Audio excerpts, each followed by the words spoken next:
दोस्तों, joint Indian coast guard की तरफ से नाविक जीडी के लिए नई भर्ती को लेकर नोटिफिकेशन जारी कर दिए गए हैं। आपको बता दें, अगर आपकी क्वालिफिकेशन 12वीं पास है तो इस पद के लिए आप अप्लाई कर सकते हैं। काफ़ी अच्छी बहाली होती है, सैलरी भी अच्छी खासी इसमें रखी जाती है। तो कंप्लीट जानकारी समझेंगे, जैसे इस बहाली के लिए आपकी उम्र सीमा क्या होगी, क्वालिफिकेशन क्या होंगे, इसके अलावा आपकी सिलेक्शन प्रक्रिया कैसे होता है, और भी जो जानकारी है जैसे आपकी जो सैलरी है वो क्या होगी, फॉर्म भरने का शुल्क आपको क्या देने पड़ेंगे, आपके एग्जाम की जो सेंटर होगी वो कहाँ हो सकती है, तमाम जानकारी इस वीडियो में आपको बताएंगे। अंत तक जुड़े रहिएगा अगर आपको पूरी जानकारी इस भर्ती के बारे में समझना है। तो वीडियो अगर आपको पसंद आए तो इसे लाइक शेयर जरूर कीजिएगा। चाहते हैं लगातार इस प्रकार की अपडेट आपको मिलती रहे तो चैनल को आज ही सब्सक्राइब करें आने वाले सारी अपडेट की जानकारी के लिए। ज्वाइंट इंडियन कोस्ट गार्ड की तरफ से ये भर्ती निकाली गई है, चूंकि नाविक जीडी का है, जिसके लिए आपके नोटिफिकेशन में बैच संख्या आपको दिए गए हैं और आपका जो ऑनलाइन एप्लीकेशन है सिर्फ ऑनलाइन ही एक्सेप्ट किए जाएंगे। एप्लीकेशन आपके 13 फरवरी 2024 से सुबह 11 बजे से स्टार्ट हो रहे हैं और 27 फरवरी 2024 तक आपके फॉर्म फिलअप चलेंगे। तो इस दिन एक डिटेल वीडियो आ जाएगी चैनल पर कि इसका फॉर्म आप कैसे अप्लाई कर सकते हैं। चैनल को सब्सक्राइब करके रखिएगा, वो वीडियो आपको जरूर मिल जाएगा। इसके लिए एलिजिबिलिटी कंडीशन क्या है, तो देखिए इसके लिए आपको ऑनलाइन एप्लीकेशन इनवाइट किए गए हैं सिर्फ मेल कैंडिडेट से। ऑल इंडिया के कैंडिडेट इसके लिए अप्लाई कर सकते हैं, सिर्फ पुरुष अप्लाई कर सकते हैं। इसके लिए देखिए आपको बताया गया है कि क्वालिफिकेशन क्या होनी चाहिए। तो नाविक जीडी के लिए आपको कम से कम 12वीं कक्षा जो है पास होना होगा। अपेयरिंग वाले कैंडिडेट को मौका नहीं मिलेगा, क्योंकि पास यहाँ पर बताए गए हैं विथ यहाँ पर मैथ और फिजिक्स आपने जो है 12वीं में पढ़ा होगा। तो मतलब 12वीं में अगर आपने साइंस से पढ़ाई किया होगा तो इसका फॉर्म आप भर सकते हैं। इसके अलावा आपको बता दें, जब आप फॉर्म को भरेंगे, नोट में इन्होंने बताया है कि फॉर्म भरते समय आपको सब्जेक्ट वाइज जो मार्क्स है वो मेंशन करना होगा। तो उस समय आप अपने मार्कशीट के अकॉर्डिंग ही करेक्ट डिटेल डालिएगा। इनकरेक्ट डिटेल अगर आप डाल दीजिएगा तो आपका फॉर्म जो है रिजेक्ट कर दिए जाते हैं, ये ध्यान रखिएगा। इसमें आपकी एज की जानकारी दी गई है कि मिनिमम 18 साल आपकी होनी चाहिए फॉर्म को भरने के लिए, मैक्सिमम 22 साल है। अब कहेंगे कि 22 साल मेरा तो एज ज़्यादा हो गया, तो एज में रिलैक्सेशन भी इनके द्वारा दिए गए हैं। जैसे अगर SC ST के कैंडिडेट होंगे तो 5 साल, मतलब आपकी उम्र मैक्सिमम 27 साल हो जाएगी। OBC वाले होंगे तो आपका 25 साल हो जाएगा। अब इन्होंने रेंज दे दिया है कि आपका जो उम्र होगा 1 सितंबर 2002 या इसके बाद जो है 31 अगस्त 2006 के बीच होना चाहिए, या इस डेट तक भी है तो आप इसके लिए अप्लाई कर सकते हैं। ये क्लियर समझिए। अब वैकेंसी की जानकारी इन्होंने दिया है। ये वैकेंसी की जो नंबर है टेंटेटिव है, इसमें वैकेंसी को बढ़ाई भी जा सकती है। जैसे यहाँ पर देखेंगे रीजनल और जोन बताए गए हैं, कैटेगरी बताया गया है, जैसे जनरल में कितने हैं, WS में, BC में कितने हैं, SC में कितने हैं, ST में कितने हैं और टोटल कितने हैं।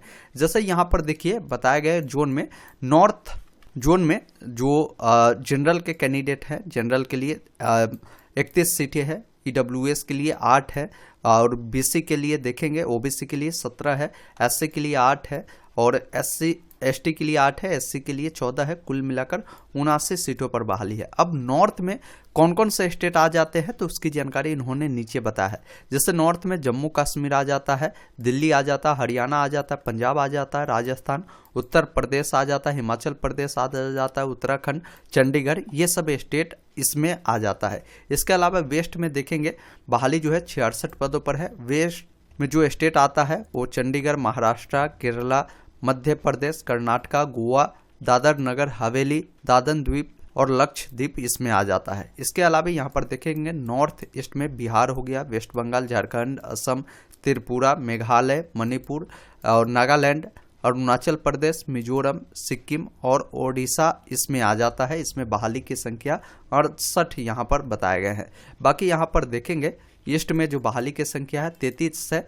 तो ईस्ट में ये सब जो है स्टेट आता है, आंध्र प्रदेश, तमिलनाडु, पांडुचेरी आ जाता है। और नॉर्थ वेस्ट में देखेंगे गुजरात आता है, अंडमान निकोबार में अंडमान निकोबार आता है। इसके लिए बहाली आपको बताई गई कि 3 है और यहाँ पर नॉर्थ वेस्ट में 12 है। कुल मिलाकर 260 सीटों पर आपकी बहाली है। नीचे जब आप आएंगे तो यहाँ पर सिलेक्शन प्रोसेस के बारे में इन्होंने बताया है। देखिए सिलेक्शन प्रक्रिया जो होता है ये आपके मेरिट के आधार पर होती है। तो मेरिट ऐसा नहीं कि आपके नंबर के अनुसार होगा जी, नहीं। इसमें 4 स्टेज है। जैसे इसमें एग्जाम होता है स्टेज 1, स्टेज 2, स्टेज 3, स्टेज 4, ये चारों से आपको गुजरना होगा, तब जाकर आपका सिलेक्शन होगा। तो स्टेज 1 में क्या होगा, स्टेज 2, 3, 4 सबके बारे में हम आगे आपको बताएंगे। जब आप इसके लिए फॉर्म को भरेंगे तो आपको लाइव फोटो कैप्चर करनी होगी, इन बातों को ध्यान रखिएगा। और एक हाल का जो है फोटो भी आपको अपलोड करने होंगे। फोटो नॉर्मल आप नहीं दे सकते हैं, फोटो जो है आपको एक स्लेट रखकर जिस पर आपका नाम और कब आप फोटो क्लिक करवा रहे हैं वो होना चाहिए, जो ब्लैक स्लेट देखते हैं इस प्रकार रखकर खिंचवाना है। आगे हम फोटो का गाइडलाइन आपको बताएंगे नोटिफिकेशन के अकॉर्डिंग। यहाँ पर जब आपकी एग्जाम होती है बायोमेट्रिक भी आपको ली जाती है स्टेज 1 में, इन बातों को ध्यान रखिएगा। नीचे जब आप आएंगे तो आपको सिग्नेचर अपलोड करना होगा और यहाँ पर आपके शरीर में कोई भी ऐसा निशान हो जैसे कटा का, जला का, ये जो भी है आप देंगे तो ये जब आप एग्जाम देने जाएंगे तो वहाँ पर देखा भी जाएगा। तो इसलिए गलत जानकारी आप नहीं फिल करेंगे। आइडेंटिफिकेशन मार्क्स जो पूछा जाता है उसमें सही निशान ही बताएंगे। अब स्टेज 1 जो होगा कंप्यूटर बेस्ड एग्जाम होगा। इसमें जब आप जाएंगे डॉक्यूमेंट वेरिफिकेशन आपको की जाएगी, जिसमें आपको एक वैलिड ओरिजिनल आईडी कार्ड आपको स्टेज 1 में लेकर जाना होगा। या तो आप आधार कार्ड, पैन कार्ड या voter ID card, driving licence, passport, इनमें से कोई भी लेकर जाएंगे।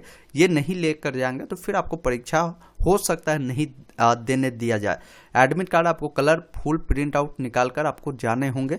इसके अलावा 2 पासपोर्ट साइज फोटो जो अभी आप फॉर्म फिलअप के समय देंगे, अपलोड करेंगे, वही फोटो चाहिए। तो जो फोटो अभी आप क्लिक कराएंगे वो फोटो आपके पास एक्स्ट्रा भी अवेलेबल होनी चाहिए।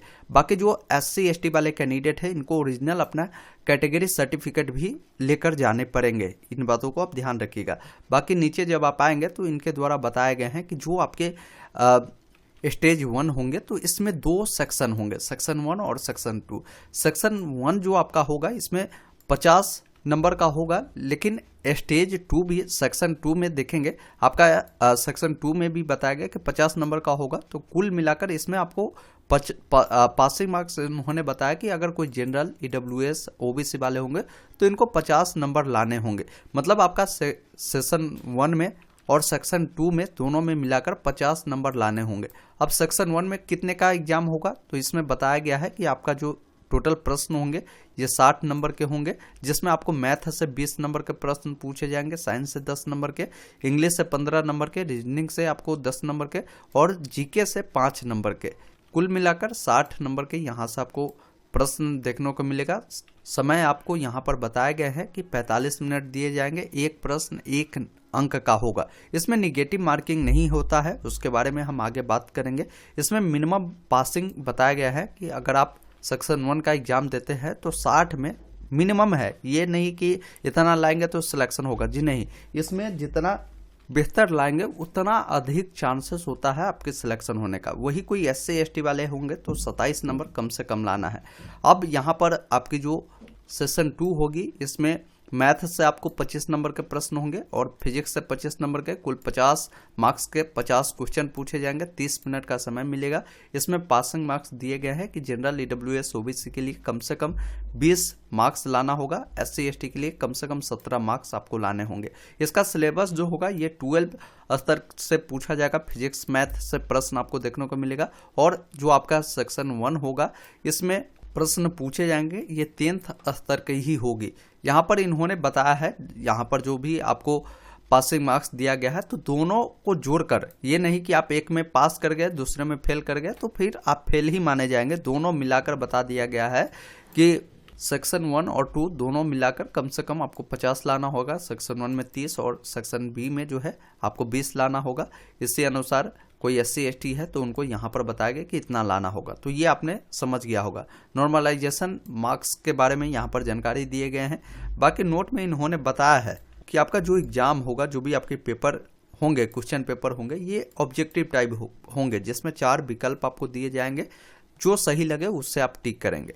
अब इसमें कोई निगेटिव मार्किंग नहीं है जो यहाँ पर इन्होंने बताया है। बाकी इसका डिटेल सिलेबस देखना चाहते हैं तो इसके लिए इनके जो वेबसाइट है इस पर उपलब्ध है, आप जाकर डाउनलोड कर सकते हैं। अब देखिए यहाँ पर स्टेज 2 होगा। अब स्टेज 2 जरूरी नहीं है कि सबका होगा, जैसे हमने बताया कि यहाँ पर क्वालिफाइंग मार्क्स निर्धारण है, उतना लाएंगे तो आप क्वालिफाई होंगे, तब जाकर स्टेज 2 होगा। ये भी कंप्यूटर बेस्ड होगा। ये जो कैंडिडेट शॉर्ट लिस्टेड होंगे स्टेज 1 के अकॉर्डिंग, उन कैंडिडेट को इसमें बुलाया जाएगा, उनका ई एडमिट कार्ड जारी किए जाएंगे, वही कैंडिडेट स्टेज 2 में बैठ पाएंगे। अब स्टेज 2 में आपका असेसमेंट और एडेप्टेबिलिटी टेस्ट आपका होता है। उसके बाद आपका इसी में फिजिकल टेस्ट भी होता है। फिजिकल के बारे में इन्होंने बताया भी है कि 1.6 किलोमीटर का आपका रनिंग कंप्लीट करना होगा 7 मिनट में, बाकी 20 उठक बैठक करना होगा, 10 पुशअप आपको करना होगा। फिर आपका डॉक्यूमेंट वेरिफिकेशन होगा। इसमें जो भी इंफॉर्मेशन आपने उपलब्ध करवाया है ऑनलाइन फॉर्म को भरने में, वही डिटेल जो है आपके डॉक्यूमेंट से मैच कराई जाएगी ओरिजिनल डॉक्यूमेंट से। जैसे आपकी 10वीं की मार्कशीट की जानकारी हुआ, 12वीं की हुआ, आपने आईडी कार्ड में जो भी डॉक्यूमेंट दिया उसका हुआ, आपकी कैटेगरी सर्टिफिकेट का हुआ। इसमें कोई भी इन्फॉर्मेशन अगर आपने गलत अपलोड किया तो वहीं से आपको रिजेक्ट कर दिए जाएंगे। इसलिए ऑनलाइन आवेदन करने समय आपको सावधानी बरतनी है, कोई जानकारी गलत नहीं करना है। फिर आपका जो है मेडिकल एग्जामिनेशन होगा। उसके बाद इन्होंने ये भी बताया है कि किस प्रकार आपका फाइनल मेरिट लिस्ट जो है तैयार किया जाता है स्टेज 3 के लिए, वो यहाँ पर आप देखिए इसमें होता ये है कि जो कैंडिडेट स्टेज 1 और 2 में क्वालिफाइड किए होते हैं उनको शॉर्ट लिस्टेड किए जाते हैं ट्रेनिंग के लिए। ट्रेनिंग होगा कहाँ, तो इन्होंने बताया है कि INS चिल्का में आपकी जो है ट्रेनिंग होगी, इसमें आपको बुलाई जाएगी। अब इसमें जब आप जाएंगे तो आपकी फिर से डॉक्यूमेंट वेरिफिकेशन होगी, तमाम जानकारी आपकी ओरिजिनल डॉक्यूमेंट से मैच कराई जाएगी। फिर जब आप देखेंगे फिर आपका प्री इनरोलमेंट मेडिकल होगी जो कि INS चिल्का में ही होगा। उसके बाद यहाँ पर जो भी आपने डॉक्यूमेंट सबमिशन किया है उसके बाद पुलिस वेरिफिकेशन होगी और अदर जो भी एसोसिएटेड फॉर्म है ये सब आपकी वहाँ पर होगी। फिर आपका स्टेज 4 होता है जो कि लास्ट स्टेज होता है, जिसमें आपको ट्रेनिंग से पहले आपकी सभी ओरिजिनल डॉक्यूमेंट जो है आपको जमा करा ली जाती है। उसके बाद आपको ट्रेनिंग में भेज दी जाती है, फिर आपकी ज्वाइनिंग प्रक्रिया हो जाती है। उसके बाद इसमें बताया गया है कि ऑनलाइन अप्लाई कैसे करना। तो अप्लाई 13 फरवरी से स्टार्ट है, 27 फरवरी तक चलेगी, आप फॉर्म को अप्लाई कर सकते हैं। बाकी इनके द्वारा बताया गया है कि क्या क्या डॉक्यूमेंट आपको जरूरी पड़ेगी जब ऑनलाइन आप अप्लाई करेंगे। तो सबसे पहले हाल का एक फ़ोटो आपकी होनी चाहिए, इन बातों को ध्यान रखिएगा। फोटो आपका लाइट बैकग्राउंड पे होगा। फोटो जब क्लिक करवाएंगे तो आपको बताया गया कि ब्लैक स्लेट को क्या है कि आप अपने चेस्ट के पास जो पकड़ कर रखते हैं उससे रखना है, जिस पर स्लेट पर आपकी जो नाम है मेंशन होनी चाहिए और किस डेट को आपने फोटो खिंचवाया है वो क्लियर रूप से दिखना चाहिए। जब भी फोटो आप क्लिक करवाते हैं तो विदाउट कैप कोई भी आपको जो है चश्मा नहीं लगाना है, इसके अलावा दोनों कान आपका दिखना चाहिए, इस प्रकार का फोटो आपको क्लिक करवाना है। बाकी लाइव फोटो भी आपकी कैप्चर की जाएगी। सिग्नेचर हो गया आपका, जो लेफ्ट हैंड थंब इम्प्रेशन हो गया। बर्थ प्रूफ के लिए आपको 10th का सर्टिफिकेट या बर्थ सर्टिफिकेट आप दे सकते हैं। आईडी प्रूफ के लिए इनमें से कोई भी डॉक्यूमेंट दे सकते हैं। अगर कोई नौकरी करता है तो सर्विस सर्टिफिकेट या NOC वो लगा सकते हैं। इसके अलावा बताया गया है कि स्टेज 2 में जो डॉक्यूमेंट आपसे मांगे जाएंगे, ज़रूरत पड़ेगी, उसकी लिस्ट यहाँ पर है, आप एक बार देख लीजिएगा। नीचे जब आप आएंगे तो यहाँ पर आपके एग्ज़ाम फ़ी के बारे में इन्होंने बताया है कि एग्ज़ाम फ़ी SC ST के लिए नहीं लगता है। बाकी अन्य कैंडिडेट जैसे जनरल, OBC या आपको EWS, इन सबको 300 रुपये आपको देने पड़ेंगे। तो ये डॉक्यूमेंट की जानकारी थी। आपकी जो एग्ज़ाम होगी, काफ़ी सारे कैंडिडेट का ये कन्फ्यूजन था कि कहाँ होगा। तो देखिए एग्ज़ाम के लिए इन्होंने बताया है कि जो आपके स्टेज 1 स्टेज 2 होगी, तो जहाँ भी आप रहते होंगे उसके नियरेस्ट में जो 30 किलोमीटर के रेंज होंगे उसी आसपास में आपको जो है एग्ज़ाम सेंटर रखे जाएंगे। अब एग्ज़ाम कब होगा, तो स्टेज 1 इन्होंने बता दिया है कि या तो आपका मिड अप्रैल या लास्ट अप्रैल में कंडक्ट करा ली जाएगी। स्टेज 2 जो होगा आपका मिड मई या आपको जो है लास्ट मई तक कंडक्ट होगी। स्टेज 3 की बात करें तो ये आपको अक्टूबर महीने के शुरुआत में या मिड में ये कंडक्ट करा ली जाएगी। इस प्रकार आपकी पूरी प्रक्रिया कंप्लीट होने वाली है। बाकी जो भी स्टेज होंगे, जैसे मान लीजिए आपका स्टेज 1 होगा, तो इसकी जानकारी आपको 10 दिन पहले पता चल जाएगा कि कौन सा सिटी आपको अलॉट किया गया है और आपके एडमिट कार्ड जो है आपके 2 दिन पहले 3 दिन पहले आपके रजिस्टर्ड ईमेल आईडी पर सेंड भी कर दिया जाएगा और इनके पोर्टल से भी डाउनलोड कर सकते हैं। तो ये बाकी ओवरऑल जानकारी था, आप यहाँ से देख भी सकते हैं। फिर स्टेज 1 के लिए क्या क्या डॉक्यूमेंट आपको लग सकता है, क्या क्या लेकर जानी है उसके बारे में बताया, स्टेज 2 के बारे में बताया है, स्टेज 3 के बारे में बताया है। तो एक बार अपने स्तर से भी नोटिफिकेशन को आप डाउनलोड कर सकते हैं। बाकी यहाँ पर मेडिकल स्टैंडर्ड बताया है कि हाइट आपकी कितनी होनी चाहिए, तो मिनिमम हाइट आपकी जो होगी 157 सेंटीमीटर होगा। और बात करें यहाँ पर 5 सेंटीमीटर जो है कम इन स्टेट के अगर कोई कैंडिडेट है तो कम भी होगा तो चलेगा, जो असम है, नागालैंड, मिजोरम, मेघालय हो गया, अरुणाचल प्रदेश, मणिपुर, त्रिपुरा हो गया, ये सब स्टेट के कैंडिडेट को 5 सेंटीमीटर का छूट है। बाकी चेस्ट बताया गया कि चेस्ट के लिए कोई ये नहीं कि इतना होना चाहिए, बस आपको जितना भी है उससे 5 सेंटीमीटर आप फुला लेते हैं वो देखा जाएगा। वेट के बारे में बताया गया कि आपकी हाइट और एज के अकॉर्डिंग वेट आपकी होनी चाहिए, और आप बिल्कुल सही से सुनना आना भी चाहिए, ये नहीं कि कान से आपको डैमेज है, ये सब नहीं चलेगा। टैटू आपकी बॉडी पर नहीं चल सकता है।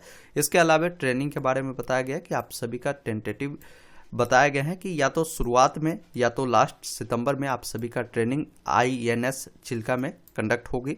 बाकी इसमें सैलरी जो आपकी होगी अच्छी खासी है, जैसे देखेंगे आपकी बेसिक पे लेवल 21,700 है, लेवल 3 के तहत सैलरी है, प्लस में जो भी DA PA ये सब होता है ये आपको मिलेगा। इसके अलावा इसमें प्रमोशन भी होता है। प्रमोशन जब आपका होता है तो आप प्रधान अधिकारी बनते हैं, उस समय आपकी सैलरी जो हो जाती है 47,600, ये लेवल 8 के तहत है। बाकी अदर जो भी फैसिलिटी है वो आपको मिलता है, जैसे फ्री राशन हुआ, क्लोथ हुआ, इसके अलावा आपके मेडिकल हुआ, फैमिली के लिए भी आपको फैसिलिटी है। तो कई सारे फैसिलिटी है, इंश्योरेंस कवर भी है। अगर ड्यूटी के दौरान अगर आपको कुछ होता है तो 75 लाख रुपए तक इंश्योरेंस कवर भी आपको दिए जा रहे हैं। तो ये भर्ती काफ़ी लाजवाब होने वाली है। अगर आप 12वीं पास है साइंस स्ट्रीम से, जरूर इसके लिए अप्लाई कीजिएगा। आपको 13 तारीख को एक डिटेल वीडियो आएगा कि इसका फॉर्म कैसे भरना है। मैं उम्मीद करता हूं ओवरऑल सभी जानकारी आपने समझा होगा। बाकी की जानकारी के लिए नोटिफिकेशन डाउनलोड कर सकते हैं, लिंक डिस्क्रिप्शन बॉक्स में हमने उपलब्ध करा दिया है। बाकी इस वीडियो को शेयर जरूर कर दीजिए। धन्यवाद।